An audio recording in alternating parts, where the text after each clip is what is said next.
함께 한 목소리로 봉독하도록 하겠습니다. 시작. 하늘로부터 소리가 있어 말씀하시되 이는 내 사랑하는 아들이요 내 기뻐하는 자라 하시니라. 아멘.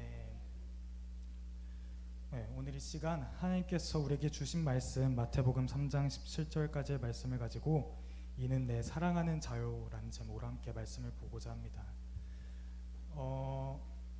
지금 우리 청년들이나 이제 성도님들 표정을 보면 평소 이제 듣지 않았던 그 막 일렉 소리 막 갑자기 막 나고 이제 막 드럼 소리 갑자기 빵빵 소리 나고 악기들도 보면 우리 것도 있지만 우리 게 아닌 것도 있고 와 평소보다 많이 달라진 예배 모습이기에 많이 좀 기가 죽은 모습이긴 한데 오늘 이 시간 이 모든 것 다 하나님께서 뜻하시고 계획하신 바가 있으시기에 오늘 우리를 이 자리로 불러주시고 반드시 하나님께서 저를 통해 오늘 이 시간 함께 은혜를 주실 거라 믿습니다.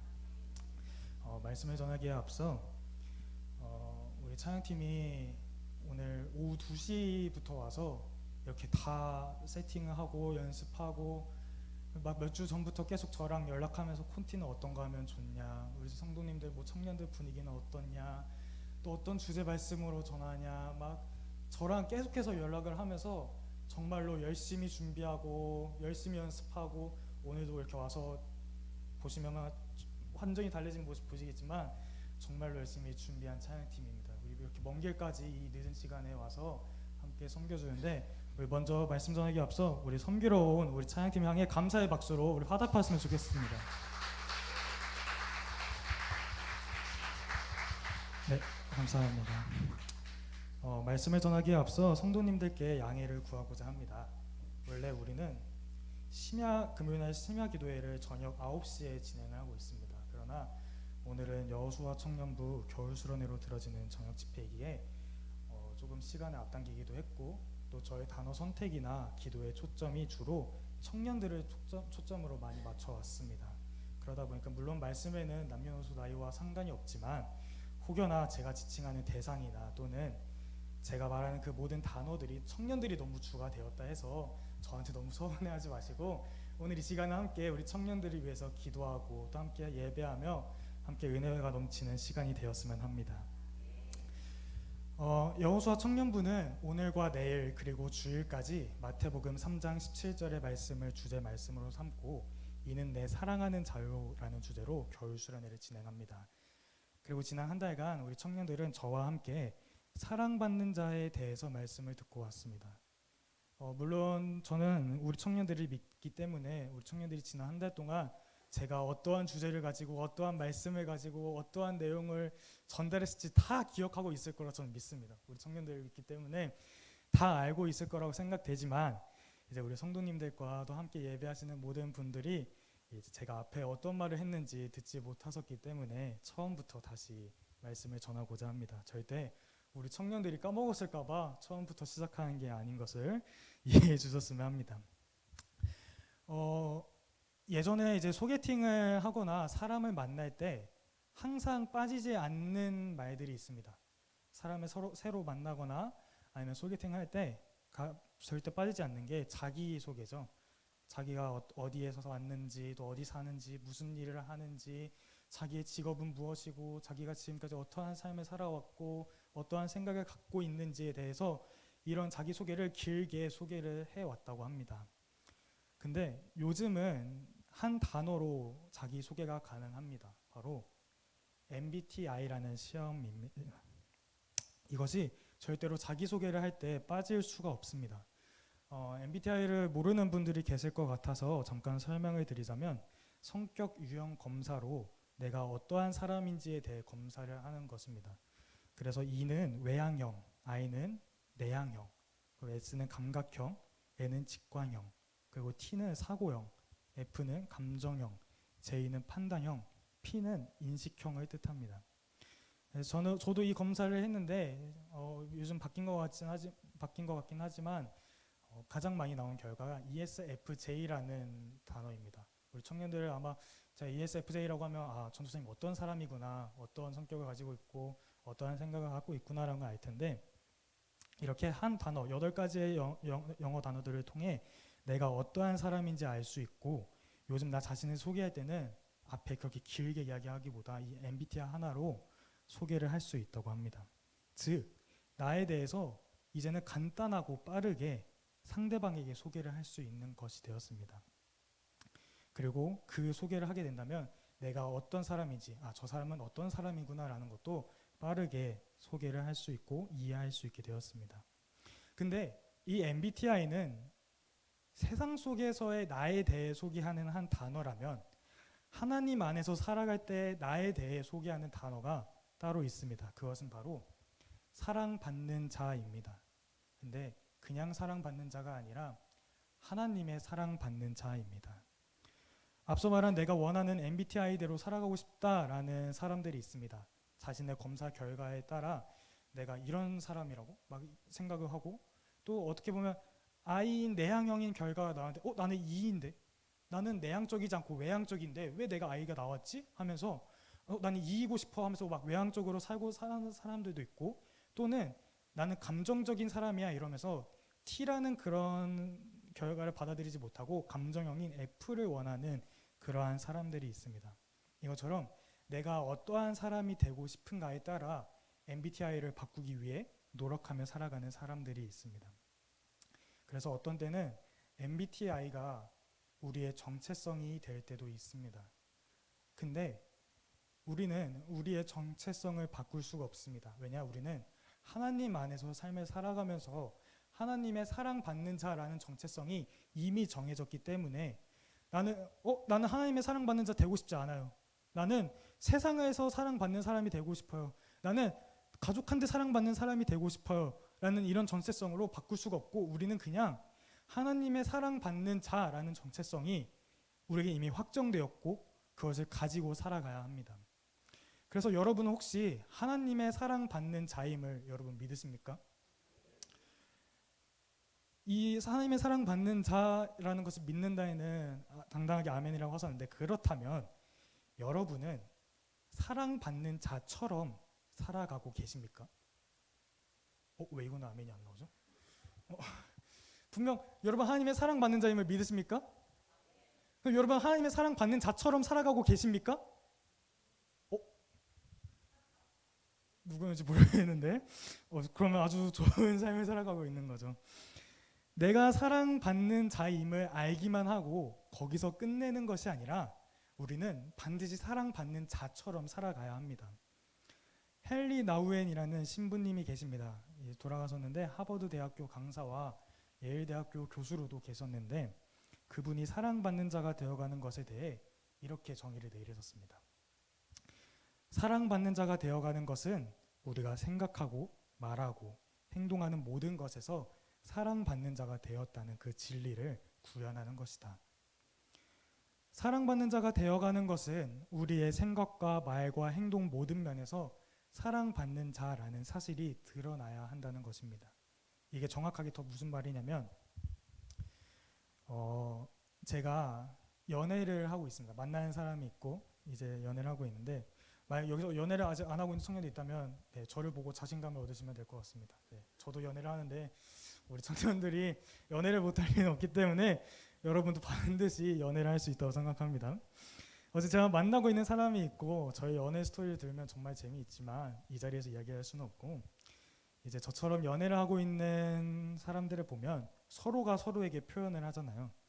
어떻게 보면 서로에게 사랑한다고 이야기를 하고 보고 싶다고 이야기하고, 또 그 사람이 있는 곳에 내가 너무 보고 싶어서 그 사람이 어디에 있든지 그 사람 만나기 위해서 달려가고, 항상 그 사람 보고서 이 사람이 밥을 먹었을까?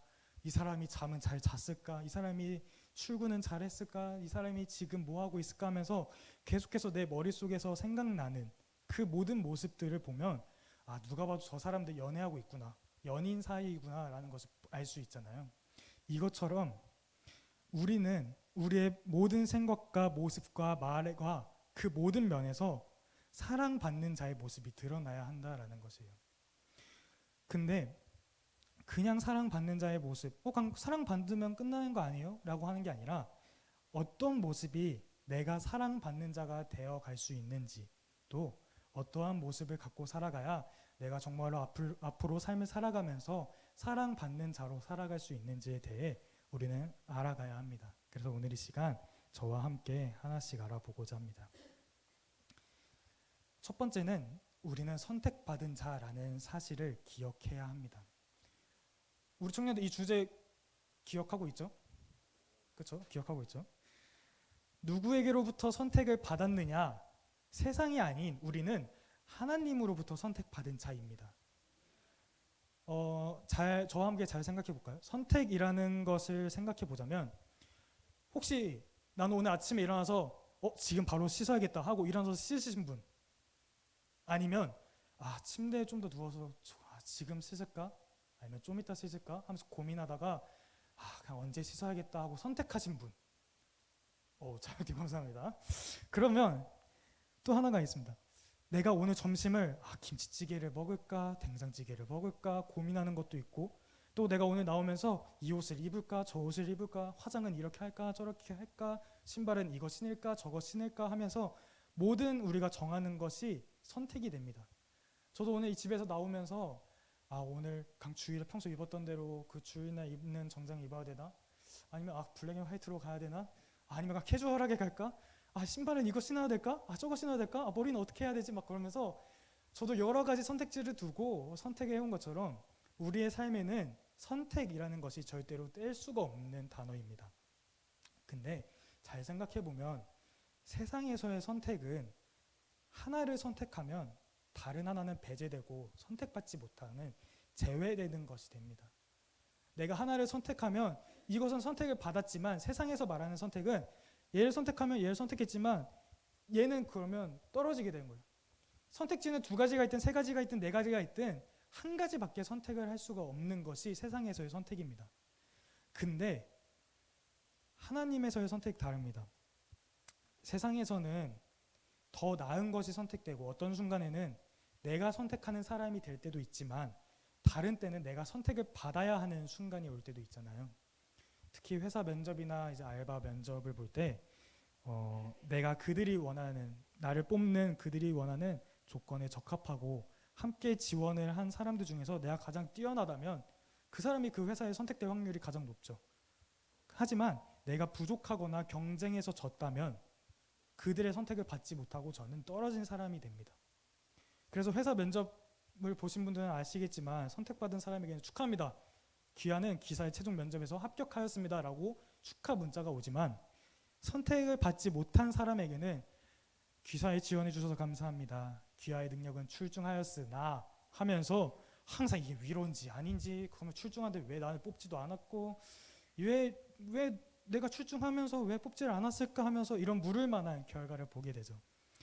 이것처럼 세상에서 말하는 선택은 한 개가 선택이 되면 다른 하나는 배제되는 선택이지만, 하나님의 선택은 완전히 다릅니다. 말씀 하나 볼까요? 사무엘상 16장 7절의 말씀입니다. 세번역 성경으로 함께 읽습니다. 시작. 그러나 주님께서 사무엘에게 이르셨다. 너는 그의 준수한 겉모습과 큰 키만을 보아서는 안 된다. 그는 내가 세운 사람이 아니다. 나는 사람이 판단하는 것처럼 그렇게 판단하지는 않는다. 사람은 겉모습만을 따라 판단하지만 나 주는 중심을 본다. 아멘. TV에 연예인들 많이 나오죠. 요즘 제가 푹 빠진 드라마가 있습니다. 지인을 통해서 추천받은 드라마인데 한번 보더니만 너무 재밌더라고요. 내 남편과 결혼해줘 드라마인가요? 웃으시는 거 보니까 보시는 분들이 몇 분 계시는 것 같은데요. 이제 그 안에 박민영 배우나 송하민 배우처럼 저게 진짠지 연기인지 하면서 어쩔 땐 속 시원한 그런 마음도 들고, 어쨌든 화나는, 그렇게 집중시키는 연기를 정말 잘하는 배우들도 있고, 또 화려한 조명 아래에서 이렇게 팬들에게 엄청난 사랑을 받는 아이돌들도 있습니다.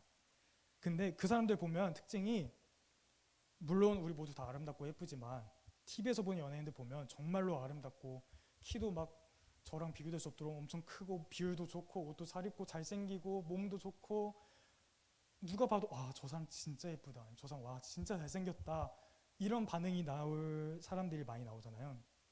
근데 만약에 하나님의 선택의 기준이 세상과 똑같았다면 저는 아마 지금 이 자리에 있지 않을 겁니다. 제가 이 자리에 있는 게 아니라 찬양할 때는 요즘 뭐 노래를 가장 잘하는 가수가 누군지 모르겠지만 이제 김나박인가요? 막 그러면서 이적 같은 막 가수가 와서 여기서 막 찬양을 하고 막 기타 치면서 찬양하고 막 그런 사람들이 있을 수도 있고, 또 배우들처럼 하나님께서 이르셨습니다 하면서 막 연기하면서 막 하나님 말씀을 전하고 집중시키고 막 어떻게 해서든지 막 연기하고 눈물 흘리고 이런 사람들이 더 이 자리에 서 있을 수도 있어요. 하나님의 선택의 기준이 세상과 똑같다면. 근데 그렇다면 이 땅에서 하나님을 믿는 사람들보다 그들을 믿는 이들이 더 훨씬 많았을 거예요.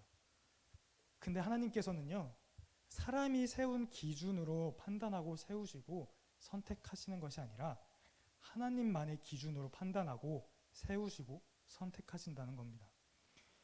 세상이 세운 기준은 누구보다 더 나은지, 이 사람이 내가 세운 기준에 맞는 사람인지, 이 사람은 흠이 없는지, 흠이 있으면 어떤 흠이 있는지, 이 흠이 나한테 피해가 될지 안 될지 그 사람의 모습을 본다면 하나님은 이미 그런 기준이 없으신 분이에요. 왜? 우리는 이미 하나님의 흠 없는 자녀로 선택받았고, 그렇기 때문에 우리의 모습보다 우리의 내면을 보시고, 아무리 우리가 독특하다 할지라도 세상과 구별된 사람일지라도 그러한 모습까지 다 보고 선택하셨기 때문이죠. 에베소서 1장 4절에서 5절에 이렇게 기록되어 있습니다. 새번역 성경으로 제가 읽습니다. 하나님은 세상 창조 전에 그리스도 안에서 우리를 택하시고 사랑해 주셔서 하나님 앞에서 거룩하고 흠이 없는 사람이 되게 하셨습니다. 하나님은 하나님의 기뻐하시는 뜻을 따라 예수 그리스도를 통하여 우리를 하나님의 자녀로 삼으시기로 예정하신 것입니다. 아멘. 이미 우리는 창조되기 전부터 하나님의 선택을 받은 자녀였어요. 우리를 사랑하시고 우리를 선택하셔서 하나님 앞에서 우리는 거룩하고 흠이 없는 사람이 되었습니다. 그래서 우리는 이미 하나님 안에서 선택받았다는 거예요. 세상에서 우리를 바라보는 그 흠들은 하나님 앞에서, 하나님 안에서 아무런 흠이 되지 않는 것입니다. 그래서 하나님이 우리를 향해 이렇게 말씀하십니다. 아가서 4장 7절입니다. 나의 사랑, 너는 순전히 어여뻐서 아무 흠이 없구나. 내 모습이 어떻고 내 마음이 어떻든 간에 하나님 앞에서는요, 우리는 흠이 없는 자녀이고 사랑받는 자녀라는 거예요. 그래서 우리는 먼저 우리 모두가 선택받은 자녀임을 반드시 기억해야 합니다. 그리고 우리는 이 선택받음이라는 이 단어를 세상의 단어로 넘겨버리는 것이 아니라 계속해서 하나님 안에서 선택받음이라는 것을 기억하고 지키며 살아야 합니다. 세상으로부터 받은 선택받음이라는 그 단어가 아니라 우리는 하나님으로부터 받은 선택임을 기억하고 이 선택받음이라는 단어를 하나님으로부터 우리를 적용시켜야 돼요. 세상으로 적용하는 것이 아니라 우리는 하나님으로 적용을 해서 우리는 흠이 없고 이미 우리는 창조되기 전부터 선택받은 자녀라는 사실을 기억하며 살아야 합니다. 그래서 우리는 반드시 이 사실을 기억하면서 살아야 되는데, 우리가 살아가는 세상은 우리를 이상하게 보고 우리가 주말에 그 쉴 수 있는 유일한 시간에 시간을 내어 이렇게 교회에 와서 예배하고 기도하고 찬양하는 것을 이해할 수가 없는, 또는 우리를 공격하는 곳입니다. 세상은요, 우리를 향해서 자기들 멋대로 평가하는 세상이잖아요. 저 사람은 저런 사람이야, 이 사람은 이런 사람이야, 너가 더 부족해서, 너가 더 출중해서, 너가 더 훌륭해서 등 하나님이 우리를 평가하셨는데 그 사람들이, 세상이 우리를 마음대로 평가하고 우리의 진리를 이야기하잖아요. 그래서 우리는 세상을 살아가면서 이리저리 치이면서 살아갈 때 이 사실을 잊어버릴 때가 너무나 많습니다. 나는 하나님의 선택받은 자녀인데, 나는 하나님께서 이미 창조 전부터 선택하신 자녀인데 세상은 왜 나한테 너는 이런 사람이야, 쟤는 저런 사람이라 하면서 비교하게 만들고 우리의 진리를 마음대로 이야기하는지 우리는 알 수 없지만, 우리가 살아가고 우리가 하나님의 사랑을 전해야 하는 곳은 세상이기 때문에 어쩔 수 없이 그 안에서 우리는 공격받으면서 살 수밖에 없습니다. 그렇기 때문에 우리는 이 사실을 계속해서 기억하기 위해서 첫 번째, 우리는 세상에서 나를 향한 그 목소리에 반격해서 내 진리를 내 스스로 나한테 드러내야 합니다. 누가 나한테 너 저런 사람이야 이렇게 이야기해도 아니 나는 하나님의 선택받은 자녀야. 나는 세상이 선택한 자녀가 아니라 나는 하나님이 선택한 자녀야. 그렇기 때문에 너네가 말하는 그 기준 나한테 적용되지 않아. 나는 오직 하나님의 선택받은 자녀야 라는 그 사실과 그 생각을 계속해서 세상 속에서 드러내고 기억하며 살아야 합니다. 근데 우리 혼자 살아가기에는 힘들잖아요. 나 혼자 잘 살아갈 수 있다면 참 좋겠는데 나 혼자 살아가기에는 너무나 힘든 세상이잖아요. 그래서 두 번째, 우리는 이 사실을 말하는 사람과 가족과 친구와 공동체와 시간을 내 삶 속에서 계속해서 가져야 합니다. 나 혼자 살아가기는 어렵기 때문에 너는 하나님의 선택받은 자녀야, 나는 하나님의 선택받은 자녀야 라는 이 사실을 계속해서 이야기해주는 곳에 가야 되고 그 사람을 만나야 되고 그 시간을 우리 삶에서 계속해서 가져야 합니다. 특별히 저는 이러한 공간이 우리 공동체가 되었으면 합니다. 주일에만 잠깐 만나고 주일에만 이야기 나누고 주일에만 얼굴 보고 이야기하는 것이 아니라 평일에도 지나가다가 나 너네 회사 앞인데 너 퇴근 안 했으면 나랑 저녁 먹을래? 해서 밥 먹으면서 오늘 또 어땠어?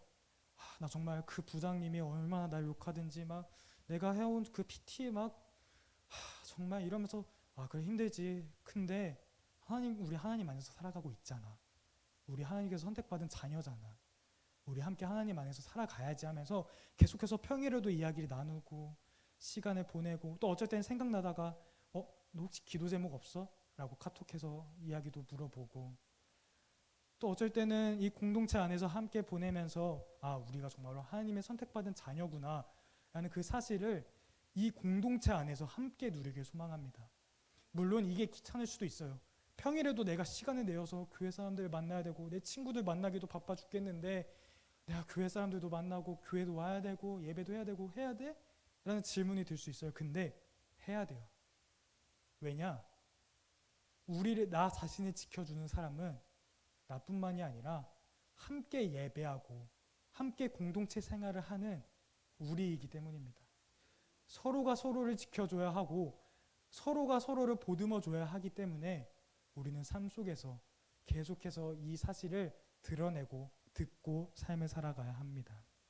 그래야 오랜 시간 함께 한다면 우리가 선택받았다라는 것을 잊지 않고 살아갈 수 있기 때문입니다.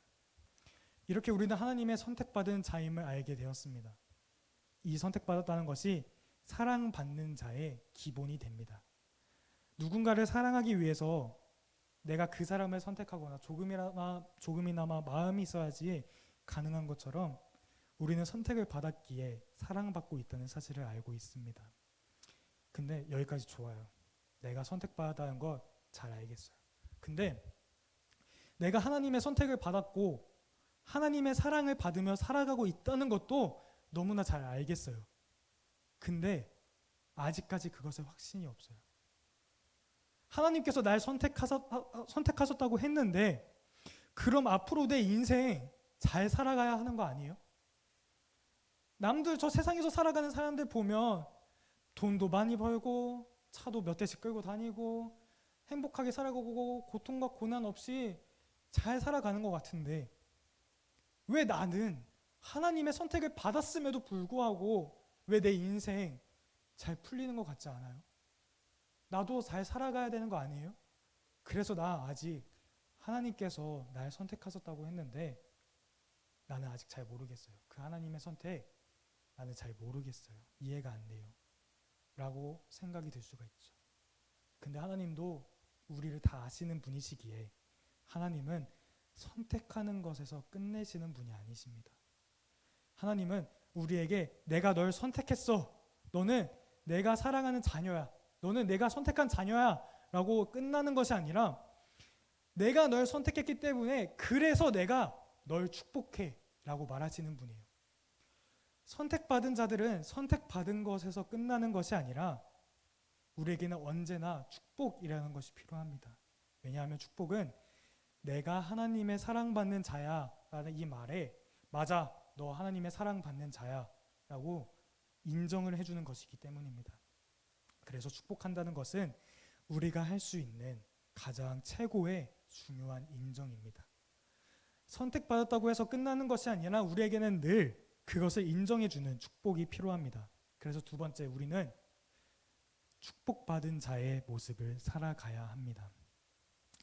민수기 6장 22절부터 27절 말씀을 보면 이렇게 기록되어 있습니다. 여호와께서 모세에게 말씀하여 이르시되 아론과 그의 아들들에게 말하여 이르기를 너희는 이스라엘 자손을 위하여 이렇게 축복하여 이르되, 함께 읽을까요? 시작. 여호와는 내게 복을 주시고 너를 지키시기를 원하며 여호와는 그의 얼굴을 내게 비추사 은혜 베푸시기를 원하며 여호와는 그 얼굴을 내게로 향하여 드사 평강 주시기를 원하노라 할지니라 하라. 그들은 이같이 내 이름으로 이스라엘 자손에게 축복할지니 내가 그들에게 복을 주리라. 아멘. 이 민수기 6장 22절에서 27절 말씀은 제사장의 축복으로 이제 내용이 기록되어 있습니다. 당시 축복을 줄 수 있었던 사람은 모세밖에 없었습니다. 축복이라는 것은 제사장만 할 수 있는 특권이었기 때문에 이 성경 말씀에서는 모세가 축복을 주는 담당하는 제사장이었습니다. 근데 이것을 아론과 그의 아들들도 가능하게 되었습니다. 그래서 하나님께서 축복을 이렇게 하라고 했어요. 첫 번째, 여호와는 내게 복을 주시고 너를 지키시기를 원하며. 첫 번째 축복은 하나님의 보호입니다. 우리는 세상을 살아가며 연약한 존재로 살아가게 됩니다. 연약한 존재로 살아가다 보니까 우리에게는 하나님의 보호가 없으면 삶을 살아갈 수가 없습니다. 우리가 아무리 세상 속에서 발버둥 치고 어떻게 해서든지 내가 잘 살아가려고 해도 우리는 세상이 질 수밖에 없는 연약한 존재입니다. 그래서 우리는 하나님의 보호 없이는 살아갈 수가 없습니다. 그래서 누군가를 축복할 때 반드시 하나님의 보호를 담아 축복해야 합니다. 두 번째 축복은 이것입니다. 여호와는 그의 얼굴을 내게 비추사 은혜 베푸시기를 원하며. 바로 하나님의 은혜입니다. 하나님의 보호하심이 우리의 외적인 보호라면 하나님의 은혜는 우리의 내적인 보호가 됩니다. 우리 안에 은혜가 가득해야 세상을 살아가면서 우리의 믿음을 지키며 살아갈 수가 있습니다. 그래서 반드시 하나님의 은혜를 담은 축복을 해야 합니다. 그리고 세 번째, 여호와는 그 얼굴을 내게로 향하여 드사 평강 주시기를 원하노라. 바로 하나님의 평강입니다. 사탄과 세상은 우리를 어떻게 해서든지 끌어내리려고 합니다. 우리를 하나님과 멀리 떨어뜨리려고 하고 하나님을 잊어버리게 만들려고 하고 어떻게 해서든지 우리를 끌어내리려고 합니다. 근데 우리에게는 하나님의 보호, 외적인 육체적으로 보호해주는 하나님의 보호와 내적으로 보호가 되는 하나님의 은혜가 있습니다. 그래서 그 두 가지가 우리 안에 있다면 우리에게는 반드시 하나님의 참된 평화, 평강이 함께할 것입니다. 그래서 우리는 하나님의 평강 주시기를 원하며 축복을 해야 합니다. 그리고 마지막, 이같이 내 이름으로 이스라엘 자손에게 축복할지니 내가 그들에게 복을 주리라. 우리는 그냥 축복해야 된다는 게 아니라 하나님의 이름으로 축복을 해야 한다는 것이죠. 그래야 위에 세 가지의 축복이 넘치게 흐른다는 약속을 우리에게 하셨기 때문입니다. 근데 앞서 말한 대로 당시 축복은 제사장들에게만, 특별한 사람들에게만, 하나님께서 허락하신 자들만 가능한 것이었어요. 근데 신약을 보면 그것이 모든 사람들에게 허락이 됩니다. 베드로전서 2장 9절, 그러나 너희는 택하신 족속이요 왕같은 제사장들이요 거룩한 나라요 그의 소유가 된 백성이니 이는 너희를 어두운 데서 불러내어 그의 기이한 빛에 들어가게 하시니에 아름다운 덕을 선포하게 하려 하심이라. 아멘. 우리는 하나님께 선택받았음을 알고 있어요. 그리고 우리는 왕같은 제사장이 되었기 때문에 서로를 어두운 데서 부르고 축복 아래로 함께 들어갈 수 있도록 선포를 하게 되었어요. 그래서 우리는 반드시 서로에게 축복을 해주며 살아야 합니다. 서로에게 축복을 하며 살아야 하지만 우리가 선택받은 자에서 인정받은 축복받은 자의 삶을 살아갈 수 있습니다.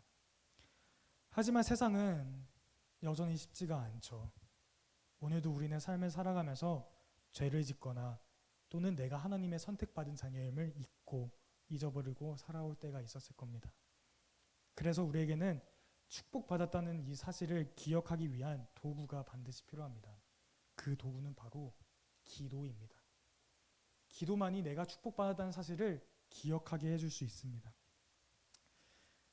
우리가 항상 기도하고 아까도 기도했지만 내가 하나님께 하는 일방적인 기도, 찬양이 끝나고 말씀이 끝나고 예배가 끝나고 항상 하나님께 하는 그 기도인 그 일방적인 기도가 대부분이지만 우리에게는 쌍방향적인 기도가 되어야 합니다.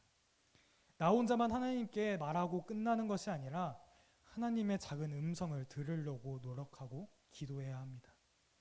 내가 선택을 받았고 축복을 받았다는 사실까지도 잘 알겠어요. 근데 그렇다고 해서 우리에게 오는 공격, 세상에서 사탄이 오는 그 시험은 멈추지가 않잖아요.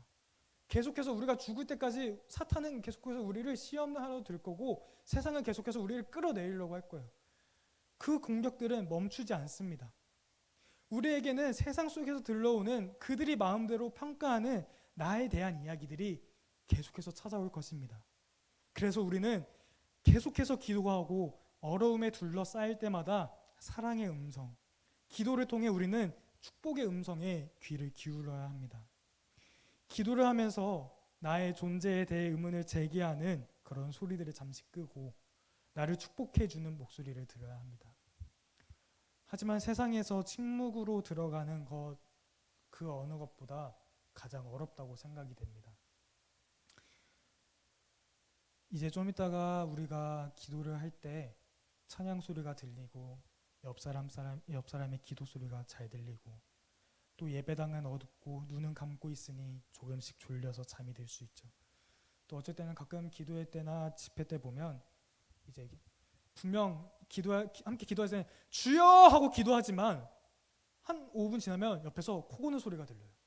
그렇죠. 우리는 잠이 들 때도 있잖아요. 기도하다가. 근데 우리는 계속해서 믿음의 귀, 내적의 마음을 열고 작고 친밀한 음성을 들으려고 계속해서 노력하며 살아야 하며 그런 시간을 가지려고 해야 합니다.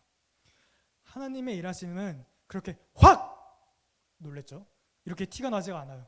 하나님의 일하심은 조용하고 온유하고 부드럽고 은밀한 일하심입니다. 그래서 기도의 시간을 통해 내가 축복받은 사람임을 알고 나의 기도만 하고 끝나는 것이 아니라 하나님의 음성도 들으려는 시간과 노력을 가져야 합니다. 그게 기도인 것이고 내가 축복받았다는 사실을 계속해서 기억할 수 있는 방법이 됩니다. 그 축복을 다른 사람에게 어떻게 해야 하는지, 그리고 축복은 축복을 들은 사람만이 할 수 있다는 것을 우리는 또 알게 됩니다. 그래서 우리는 축복을 받았기에 내가 받은 그것을 다른 사람에게 축복을 준다면 하나님은 우리 모두가 하나님의 선택받은 자녀이고 우리가 하나님의 축복받은 존재임을 반드시 보여주실 겁니다. 이렇게 우리는 하나님으로부터 선택을 받았고 축복을 받으며 살아가고 있다는 사실을 알게 되었어요. 아까도 그랬고 지금도 그렇고 꼭 이렇게 하면 나오는 레퍼토리가 있죠. 근데 여기서 끝나지가 않아요. 세상은 이렇게 쉽게 우리를 놔주고 우리를 포기하는 것이 아닙니다. 그래서 우리의 삶에는 반드시 이것 또한 찾아오기 때문에 우리는 이것을 누리며 살아야 합니다. 그것은 바로 상처받은 자의 모습입니다. 사실 말씀을 준비하면서 이 말씀을 한 달 동안 이 집회를 위해 말씀을 준비하면서 가장 고민했던 부분이 바로 이 부분입니다. 왜냐하면 상처라는 것은 여기 모인 사람 여러분도 그렇지만 각자가 받은 상처들과 그 시간들이 다르기 때문에 그 상처의 깊이와 크기는 완전히 다릅니다. 그래서 제가 함부로 건드기도 그렇고 그렇다고 정말로 심한 아픈 상처를 받았는데 제가 그분에게 상처 누리면서 살아야 돼요. 상처 기쁨으로 누리세요 하면서 뭔가 말하기가 저도 상처를 받으면서 살아왔기 때문에 그 아픔이 어떤 건지 또한 저도 잘 알기 때문에 이 부분을 할까 말까 너무나 많은 고민하면서 말씀을 준비했습니다. 근데 우리의 삶에 다른 거 다 피해도 상처라는 것은 피할 수가 없잖아요. 그러면 피할 수 없으면 즐겨라 라는 말이 있듯이 이렇게 된 이상 우리는 하나님 안에서 살아가는 이상 상처를 받으며 살아갈 때 그것을 누리며 살아갔으면 하는 마음입니다. 지금까지 삶을 살아오시면서 받았던 상처들 한번 생각해 볼까요? 육체의 상처가 될 수도 있고 마음의 상처가 될 수도 있고 상처의 종류는 다양합니다. 각자 생각하는 상처의 크기와 그 아픔 또한 우리에게는 다 다르게 옵니다. 근데 상처라는 것 잘 생각해 보면 처음에는 상대방으로부터 받는 상처들이 너무나 많아요. 왜 쟤는 나한테 저러지? 왜 쟤는 성격 저러서 왜 나한테 저렇게 말하지? 쟤는 대체 뭔데 왜 나한테 이렇게 상처를 주지? 너 때문에 내가 상처받았어. 너 때문에 내가 아파하고 내가 너 때문에 상처받았어. 라고 말하면서 우리에게는 상대방으로부터 받는 상처들이 많아요. 그럼 어떻게 되죠? 그 사람과 물론 화해하고 잘 사과를 하면 다시 좋게 지낼 수 있지만 그 사람과 화해를 하지 못하고 그 상처받은 것에서 끝난다면 그 사람과 만나는 시간이 줄어들고 연락이 뜸해지고 점차 그 사람과 우리는 멀어지게 됩니다. 근데 바깥에서 그 사람이 다른 사람들과 잘 지내는 모습, 웃으면서 잘 지내는 모습 보면 어떻죠? 아까는 내가 너 때문에 상처받았어 라고 했지만 그것을 보면 이제는 내가 문제였나? 내가 왜 그랬지? 내가 진짜 잘못한 건가? 내 행동 때문에 이런 일이 일어난 건가? 하면서 나에 대한 죄책감에 빠지고 결국에는 나에게 포커스를 맞추고 나에 대한 물음을 하며 그 상처를 그냥 내 마음 저 깊이 어딘가에 박아놓고 삶을 살아갑니다. 그렇게 우리는 상처를 나한테 가지고 내 안에 두고 삶을 살아갑니다. 하지만 하나님의 사랑받는 자, 하나님의 선택을 받고 하나님의 축복을 받는 자들은 그러지 않아야 합니다. 내가 저 깊이 숨겨놓은 상처를 내 안에 계속해서 가지면서 살아가는 것이 아니라 우리는 그 상처를 저 깊이 있는 걸 어떻게든 끄집어내서 축복 아래로, 하나님 아래로 가지고 가야 합니다. 예레미야 18장 3절에서 4절 말씀 새번역 성경으로 함께 읽습니다. 시작. 그래서 내가 토기장이의 집으로 내려갔더니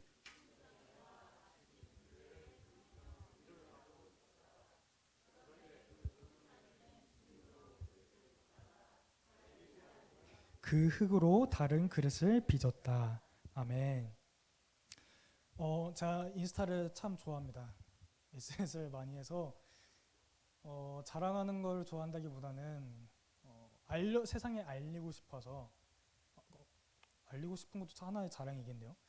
자랑하는 걸 좋아한다고 합시다. 자랑하는 걸 좋아해서 인스타를 많이 하고 스토리를 많이 올립니다.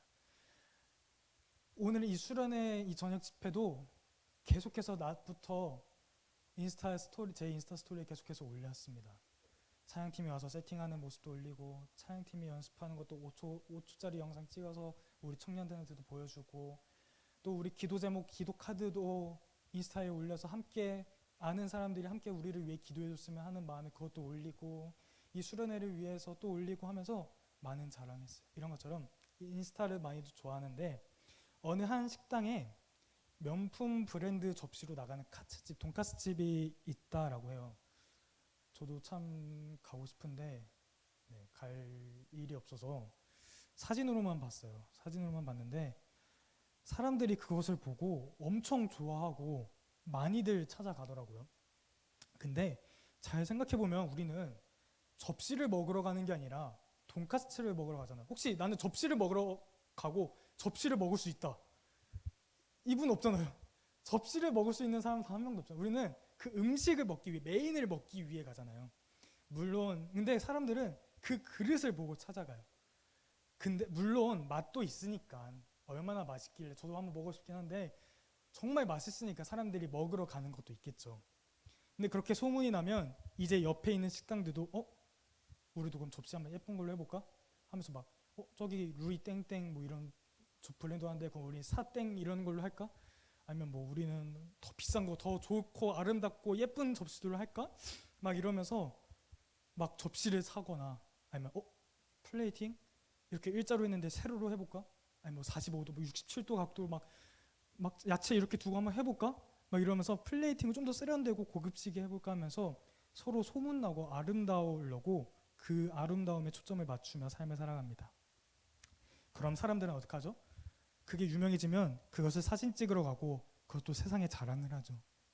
근데 이게 지금 그 사람들만의 모습이 아니라 우리의 삶도 같은 모습 보이지 않으시나요? 세상을 살아가면서 우리는 수많은 사람들을 만납니다.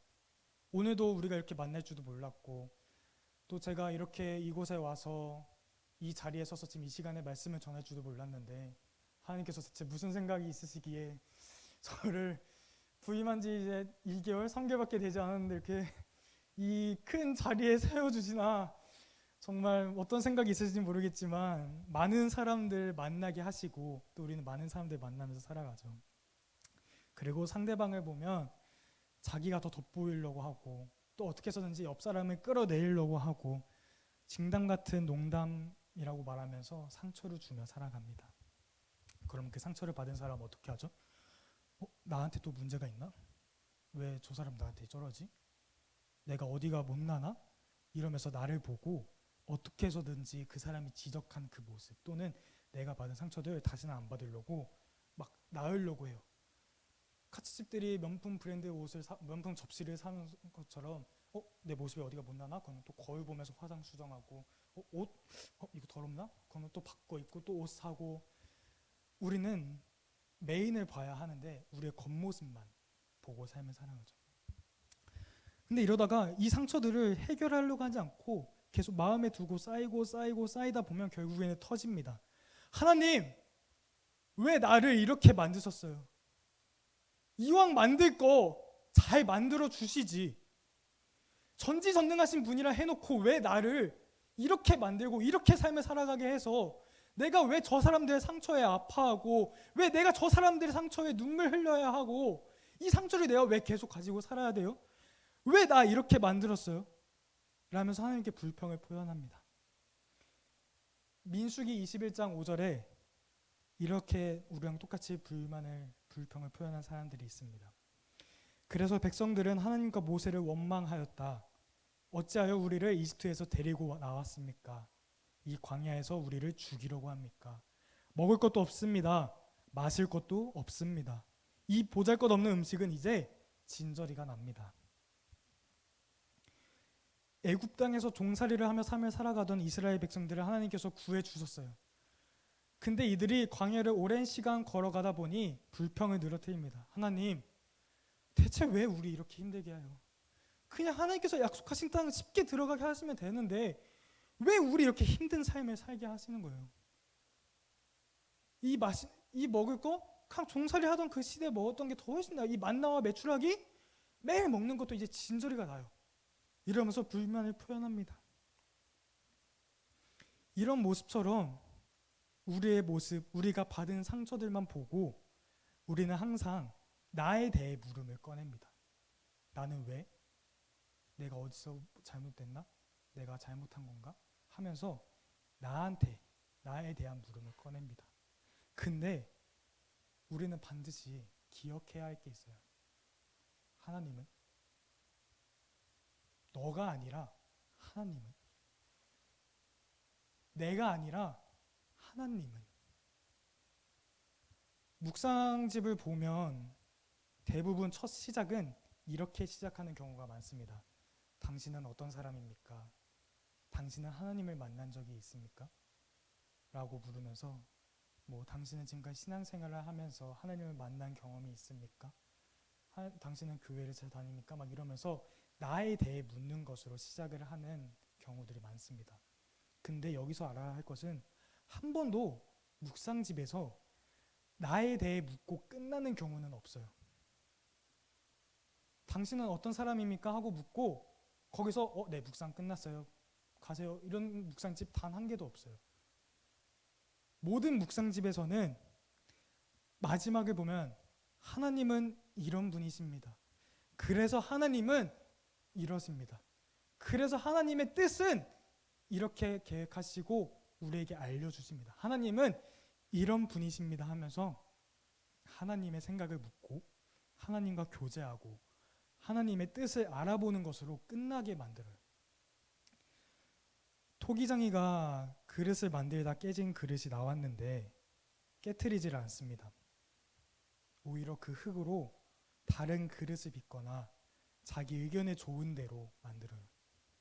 남들이 보았을 때는 토기장이가 만든 그 그릇 절대 사용할 수 없고 볼품없는 그릇이에요. 나한테 100만 원 준다 해도 저 그릇 사지도 못하고 사용하지도 못하는 그릇들이에요. 근데 토기장이에게는 그 그릇들이 사용할 수 있는 그릇이고 가장 아름다운 그릇이에요. 불뱀에 물린 이스라엘 백성들, 아까 불만 표현을 했던 그 이스라엘 백성들이 결국에는 불뱀에 물립니다.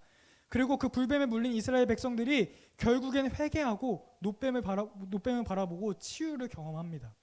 왜요?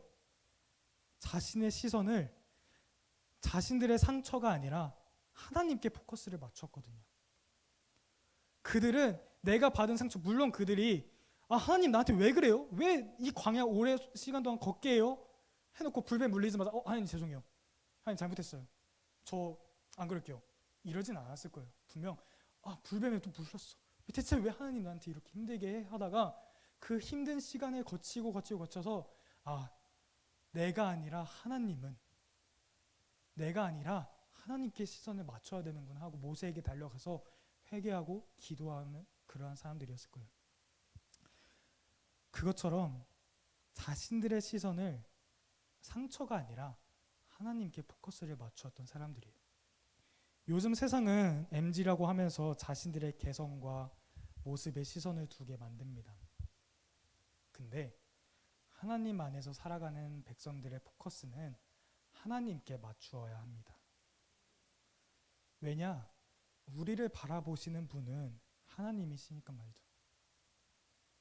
우리를 바라보는 분들은 세상이 아니라 하나님이 우리를 만드셨고 하나님이 우리를 바라보고 계시기 때문에 우리 또한 하나님께 시선을 맞추고 포커스를 맞춰야 돼요. 하나님이 카메라를 들고 있을 때 세상을 찍는 게 아니라 우리를 찍어요. 하나님은 세상을 찍는 것이 아니라 우리에게 포커스를 맞추고 우리에게 주민을 하고 우리에게 포커스를 맞추는데 우리의 카메라, 우리의 시선은 하나님이 아니라 셀카를 찍거나 세상을 찍는 것처럼 하나님이 아닌 다른 것, 그리고 나를 맞춥니다. 근데 우리는 반드시 하나님께 시선을 맞추어야 합니다. 예레미야 18장 6절 하반절에 이렇게 기록되어 있습니다. 이스라엘 백성아, 진흙이 토기장이의 손 안에 있듯이 너희도 내 손 안에 있다. 우리는 하나님 안에 거하는 사랑받는 자입니다. 내 존재 이대로가 하나님의 사랑이고 하나님의 가치는 의미입니다. 마음대로 만든다는 것은 자기 마음에 드는 거니까 자기가 가장 좋아하고 자기가 아름답게 생각하는 그 모습이니까 그대로 사용한다고 하는 거잖아요. 내가 깨지고 못나고 구멍이 뚫려 있는 그릇이라 해서 하나님은 포기하지 않고 우리를 사용하시는 분이잖아요. 내가 상처를 받았어요. 내가 아파하고 내가 이것에 쓰러지고 넘어지고 그냥 이 자리에 주저앉아 있어요. 근데 세상이 우리를 바라보았을 때는 그래, 너 볼품없어. 너 쓸모없는 인간이야 라고 하지만 하나님이 봤을 때 우리는요 가장 아름다운 그릇이에요. 그래서 하나님은 우리를 포기하지 않으시고 계속해서 우리를 사용하세요. 어떻게 해요? 하나님의 사랑을 흘려보내는 그릇으로 말이죠. 에베소서 2장 10절 이제 함께 읽을까요? 에베소서 2장 10절 시작. 우리는 그가 만드신 바라 그리스도 예수 안에서 선한 일을 위하여 지으심을 받은 자니 이 일은 하나님이 전에 예비하사 우리로 그 가운데서 행하게 하려 하심이니라. 아멘. 우리는 하나님의 작품입니다. 아무리 세상 속에서 남들이 우리를 향해 손가락질을 하고 우리에게 상처를 주었다 해서 우리는 그 상처받은 자에서 끝나서는 안 돼요. 세상 속에서의 상처받은 자는 그렇게 상처받은 것에서 끝나고 그 상처를 가지면서 살아가지만, 하나님 안에서 상처받은 자는 저주의 그늘에서 축복 아래로, 내 안에서 하나님의 아래로 가져가야 돼요.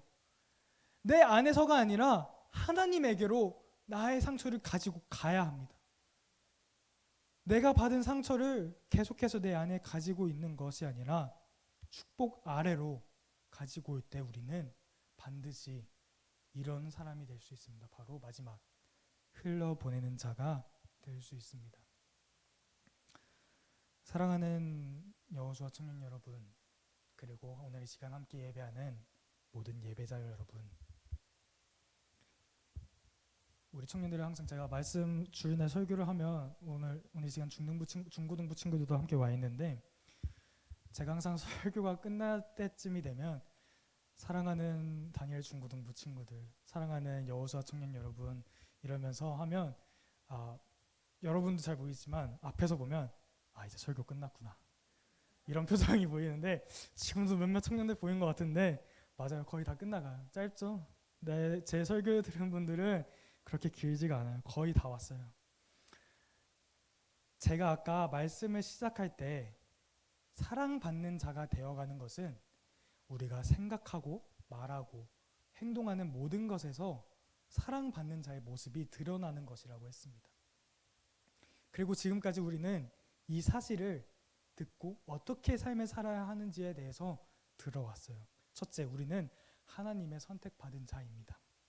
세상의 선택은 배제되는 선택이 존재할 수 있지만 하나님 안에서의 선택은 모두를 포함한다는 것이죠.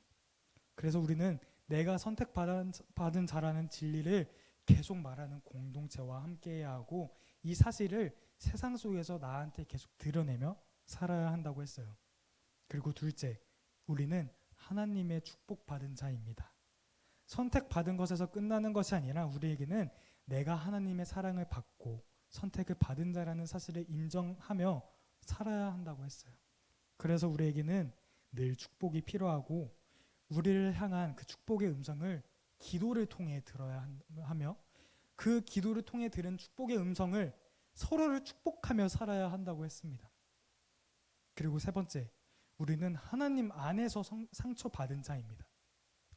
세상에서 받은 상처들에 의해 내 존재 가치를 정하고 상처를 계속 살아가는 것이 아니라 나를 만드시고 사랑하시는 하나님께 포커스를 맞추고 하나님 아래로, 축복 아래로 가지고 가야 한다 했어요. 그리고 마지막, 이 모든 것을 경험하고 기억하며 살아간다면 우리는 흘려보내며 살아가는 자로 살 수가 있습니다. 나 혼자만 이것을 가지고 있는 것이 아니라 우리는 이것을 세상에 흘려보내야 합니다. 우리가 오늘 들은 이 사실, 사랑받는 자의 모습을 우리만 갖고 있는 것이 아니라 이것을 세상에 흘려보내야 합니다. 로마서 13장 8절에서 10절 말씀 세번역 성경으로 제가 읽겠습니다. 서로 사랑하는 것 외에는 아무에게도 빚을 지지 마십시오. 남을 사랑하는 사람은 율법을 다 이룬 것입니다. 간음하지 말아라, 살인하지 말아라, 도둑질하지 말아라, 탐내지 말아라 하는 계명과 그 밖에 또 다른 계명이 있을지라도 모든 계명은 내 이웃을 내 몸과 같이 사랑하여라 하는 말씀에 요약되어 있습니다. 사랑은 이웃에게 해를 입히지 않습니다. 그러므로 사랑은 율법의 완성입니다. 하나님께서는 우리한테 너 사랑 갖고 있어. 너 어떻게 해서든지 그 사랑 꼭 잡고 있어. 너 사랑 받는 거 매일매일 확인해. 그거 누구에게 주지 말고 너가 꼭 잡고 있어야 돼. 그거 잡고 살아야 돼 라고 말씀하시고 강조하시는 것이 아니라 하나님은 사랑하라고 마지막에 강조를 하세요. 사랑이 많이 있다 해서 좋은 게 아니라 그 사랑을 흘려보내는 것이 좋은 것이에요. 우리가 사랑받는 거 물론 세상에서도 사랑받고 옆에 있는 사람, 앞에 있는 사람, 뒤에 있는 사람에게 사랑받고 내가 사랑하는 사람들에게 사랑받는 거 다 좋아요. 사랑받고 싶어요. 사랑받지 않고 살아가고 싶은 사람 단 한 명도 없어요. 나는 항상 사랑받고 싶고 그 누구보다 더 많은 사랑을 갖고 싶어요. 근데 우리가 사랑받는 것은 하나님께 맡기고 사랑하는 기쁨을 누리며 살아가는 것이 진정한 사랑받는 자의 완성입니다. 우리는 하나님의 선택을 받았어요. 그리고 하나님이 우리를 축복하시며 만들어 가십니다. 근데 가끔 잘못되어서 그릇에 구멍이 난 것처럼 우리도 상처를 받으며 아파하고 살아가지만 우리는 하나님께서 만드시고 사랑하시기 때문에 하나님으로부터 사랑받고 하나님의 마음에 드는 우리이기 때문에 우리의 모습 그대로 삶을 살아갈 수가 있어요. 그리고 우리가 받은 그 상처의 경험들은 누군가에게는 위로가 될 수가 있고 그 사람에게 사랑을 줄 수가 있는 것이에요. 그래서 우리는 상처라는 그 구멍을 통해 하나님의 사랑을 흘려보내는 하나님의 사랑받는 자가 되어야 합니다. 근데 잘 생각해 보면 예수님도 우리와 똑같아요. 오늘 본문 말씀 마태복음 3장 17절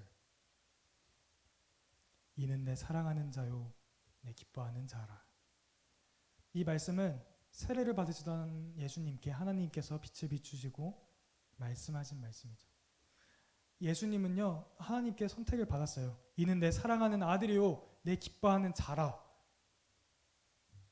그리고 이 말은 단순히 선택에서 끝난 게 아니라 예수님을 축복하는 말이었어요. 그리고 예수님은 이 말을 기억하고 살아가면서 내가 하나님의 사랑받는 자야, 내가 하나님의 사랑받는 아들이야 라는 그 정체성을 가지고 삶을 살아가면서 자신의 삶에서 있었던 사랑과 저주, 행복과 고난, 그 극과 극이 되는 그 같은 삶의 순간에도 쓰러지지 않고 사탄이나 바리새인들의 그 시험을 이겨내면서 하나님의 사랑을 끝까지 전했어요. 그리고 성찬을 통해 십자가를 통해 자신의 몸을 내어주고 우리를 구원하시며 하나님의 사랑을 우리에게 흘려보내셨어요. 우리도 마찬가지예요. 이는 내 사랑하는 자요 기뻐하는 자라. 이 말씀은 단순히 예수님에게만 적용되는 것이 아니라 우리에게도 적용이 되어지는 말이에요. 하나님은 지금도 우리에게 말씀하고 계십니다. 나의 사랑하는 아들아, 나의 사랑하는 딸아, 너는 내가 사랑하는 자녀고 내 기쁨이 되는 자녀란다. 세상 그 누구가 어떠한 사람들이 너에게 상처를 주고 할지라도 너는 버림받은 사람이 아니라 나의 사랑을 받는, 내가 기뻐하는 나의 아들이자 딸이란다. 그래서 우리의 정체성은 사랑받는 자입니다. 내 안에 사랑이 없는 것 같아도, 내가 지금까지 살아오면서 사랑을 받지 않은 것 같아도, 또는 내가 사랑을 받았는데 그것을 잃어버리고 어딘가에 두고 다니고 잊어버리고 살아갈지라도 우리는 이전에도 그랬고 지금도 그렇고 앞으로도 계속해서 사랑받는 자로 살아갈 것입니다. 그리고 우리가 받은 사랑을 우리 공동체에, 세상에 흘려보내는 사랑받는 자, 그리고 사랑하는 자가 되어 삶을 살아가길 소망합니다. 네, 찬양팀 감사하게도 준비해 준 건데 나와서 준비해 주시면 되시고요. 오늘 이 시간 우리를 향한 그 축복의 음성을 다시 들읍시다.